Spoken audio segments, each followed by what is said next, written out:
You see a smile and you assume joy, you assume strength, you assume everything's fine. But let me tell you something raw. Behind that smile, there's a storm that's been weathered silently every single day. You see it everywhere. On Instagram, in the office, at family dinners. That polished smile, that effortless laugh, that perfectly composed face. It's the armor people wear. The illusion of having it all together. We live in a culture that glorifies perfection, that puts it on a pedestal and sells it as the only acceptable version of success. It teaches us to measure our worth in how flawless we appear, how composed we remain under pressure, how little emotion we show.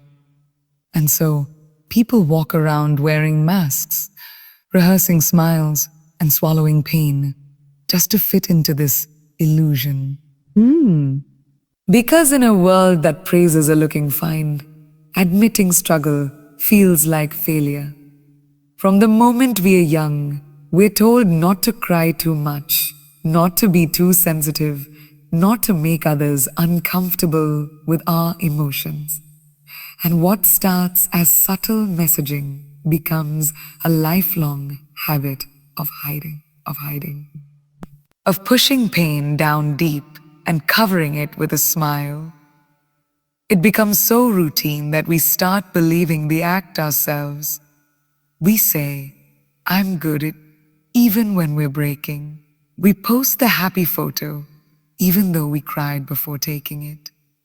Because anything less than happy isn't marketable. It isn't applauded. It isn't applauded. And slowly, painfully, we start to internalize the belief that if we can't pretend everything's okay, we're not strong enough. Social media makes it worse. We scroll through highlight reels, comparing our behind the scenes to someone else's best angles. Best angles. And when we don't measure up to those filtered realities, we don't question the system. We question ourselves. We assume everyone else is genuinely that happy, that fulfilled, that whole. And we tell ourselves, there must be something wrong with me. But the truth is, most of those smiles, they're curated, controlled, chosen, not a reflection of true happiness, but of the pressure to appear happy. Because pain doesn't fit the algorithm. Vulnerability doesn't go viral unless it's packaged just right. And when we do get brave enough to show cracks in our smile, the world doesn't always know how to handle it. People get uncomfortable. They offer shallow sympathy. They change the subject. Or worse, they label us as dramatic, unstable, or weak. So what do? We retreat. We go quiet. We go back to pretending. Not because we want to, but because survival in this world often means hiding the parts of ourselves that are too real, too raw, too human. And that's the tragedy. We end up performing life instead of living it. Wearing our pain beneath a smile because it feels safer than being misunderstood. And let's talk about that smile. It's not just an act of denial. Sometimes it's a lifeline, a way of coping, a way of saying, I'm still here. It's a small rebellion in the face of despair. It says, I haven't given up, even when everything inside is screaming to quit. People don't fake smiles because they're liars. They do it because they're survivors. Because they've learned the hard way that this world doesn't always have room for brokenness. Always have room for brokenness. So they keep showing up, keep pushing forward, keep smiling, even if it's the only thing holding them together. But let's be clear, no one should have to hide their pain to be accepted. No one should feel forced to perform happiness just to feel safe. This obsession with perfection, it's toxic. It isolates people in their darkest moments and convinces them they're the only ones struggling. It creates a culture where everyone is hurting and no one is talking about it. And until we stop worshipping the facade and start honoring the truth, we'll keep breeding a generation of people who smile through suffering, who laugh through loneliness, who live their whole lives unseen. This isn't just about appearances, it's about survival. And we have the power to change it. Dot Pain has mastered the art of disguise. It doesn't always show up with tears streaming down a face or in loud cries for help. No, sometimes pain is quiet. Sometimes it wears lipstick, puts on heels, and walks into the world with its head held high. It sits in boardrooms. It jokes at parties. It smiles in family photos. Because not all pain is visible. Some of it is internalized so deeply, so expertly hidden, that even the person feeling it has learned to numb it, to compartmentalize it, to dress it up in a way that looks socially acceptable. And that's what makes it so dangerous. It blends in. It adapts. It hides in plain sight.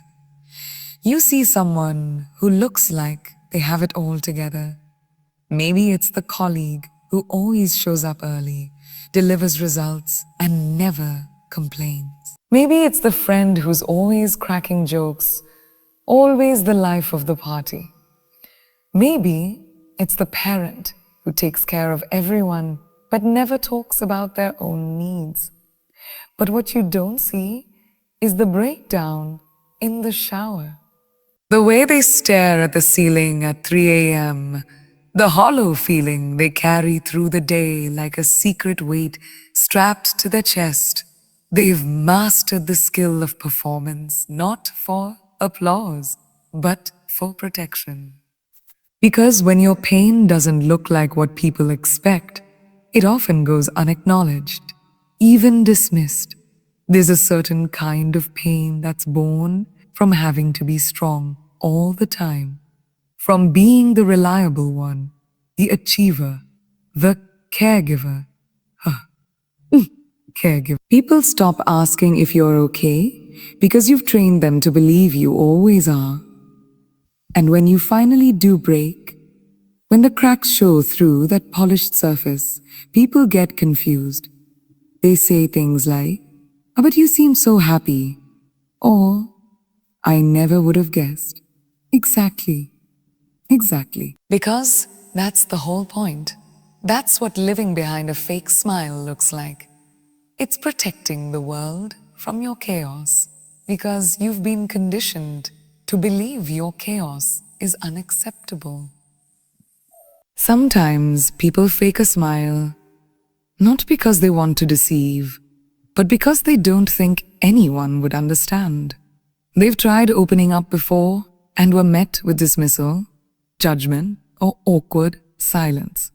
So they stop trying. They decide it's easier to pretend than to risk being misunderstood. It's easier to put on the show than to explain the shadows. And the irony, the more convincingly they pretend, the more invisible their pain becomes. The better they perform, the less likely anyone is to notice that they're not okay. It becomes a vicious cycle of silent suffering. Suffering. Suffering. It's not about weakness. It's not about seeking attention. It's about survival. When you're in pain, but still have to show up for your job, your family, your responsibilities, you learn to compartmentalize. You smile in the meeting, then cry in your car. You laugh at the dinner table, then feel empty inside. You keep going because stopping isn't an option. And society celebrates that. We romanticize resilience without asking what it costs. We praise people for pushing through pain without giving them space to process it. Process it. But strength isn't just about smiling through it. It's about recognizing that the smile might be a mask and having the courage to ask what's underneath. What we need to understand deeply, truly, is that everyone is carrying something. Some carry grief that never had a funeral. Some carry anxiety that doesn't have a name. Some carry trauma they've never told a soul about. But just because it doesn't look like pain doesn't mean it isn't there. That smile might be the last ounce of energy they have.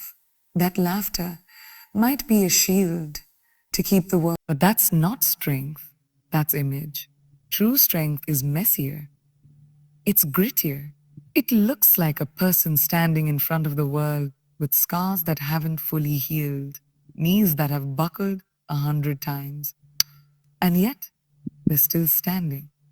That is power. That is resilience. And it doesn't come from pretending the pain isn't there. It comes from choosing to carry it and move forward anyway. There's a misconception that strength means being unaffected, that if you're crying, you're losing. If you're anxious, you're failing. If you admit you're in pain, you're broken. No, real strength is in the admission. It's in the bravery of saying, I'm not okay right now, but I'm still here. That level of honesty takes guts. That ability to hold your pain in one hand and your purpose in the other. That's the warrior spirit. And you know what? That's what we should be celebrating. Not just the people who win, but the people who fight every single day just to stay in the game. Look around. Some of the strongest people you know are the ones who never talk about what they've survived. Because they've been too busy surviving. Because they've been too busy surviving. They've shown up for work while battling depression. They've cared for their families while mourning a loss no one else even knows about. They've led, supported, created, and carried others, all while feeling like they're breaking inside. And no one sees it because society has taught us to praise the performance, not the perseverance behind it. We don't stop to ask what it takes to keep going. We just assume if someone's functioning, they're fine. But strength isn't always visible. It's not loud. It doesn't always come with fanfare. Sometimes, it's in the decision to get out of bed when everything in you wants to disappear. It's in choosing not to numb yourself, even when the pain feels unbearable. It's in continuing to love, even when your heart's been shattered. They matter more than we give them credit for. Because they're not for applause. They're not for show. They're for survival. And they prove a level of courage most people will never understand. Let's talk about endurance, the kind that doesn't show up in highlight reels. The kind that doesn't get posted or praised. The kind that happens in silence, behind closed doors. That's the kind of strength that deserves a standing ovation. The single mom holding it all together with no safety net. The man battling addiction who chooses recovery every day. The teenager struggling with anxiety who still shows up to school. These are the champions we overlook. Because they don't wear medals. They wear resilience. They don't need to prove anything. They've already won battles just by choosing to keep living. And yet, these people are often the ones who question their own strength the most. Why? Because we've glorified a version of strength that doesn't allow space for struggle. We've equated strength with silence, with not asking for help, with pretending nothing hurts. But real strength, it's raw, it's honest, it allows space for vulnerability because it knows the truth. Pain is not weakness, It's proof that you're human. And strength is not the absence of pain. It's the ability to rise with it, speak through it, and refuse to let it define you. Silence is one of the most misunderstood forms of communication. People often think if someone isn't talking about their pain, it must not be that bad, that they're strong enough to handle it, or maybe that they've already healed. But silence can be deceptive. Silence doesn't mean absence of pain. It often means survival. It means someone has learned that their truth isn't always welcome, that their vulnerability has a cost. So instead of speaking up, they go quiet. Not because they have nothing to say, but because they've been trained to believe no one really wants to hear it. We live in a culture that says, be real, but only if it's digestible, only if it's inspiring, only if it fits within someone else's emotional comfort zone. The second your truth becomes too heavy, too complex, too raw, people check out. They change the subject, they offer empty platitudes, or shift the conversation to something safer. Because once you build that image, people expect you to maintain it. And God forbid you break character. God forbid you say, I'm not doing well. Suddenly the room goes quiet. People don't know what to do with that kind of truth. And so the performance continues, day after day, year after year, year after year. You wonder, if I stopped pretending, who would I be? And that's terrifying. Because sometimes the performance becomes your identity. You've worn it for so long, it starts to feel like truth. You've convinced the world and yourself that you're strong, unshakable,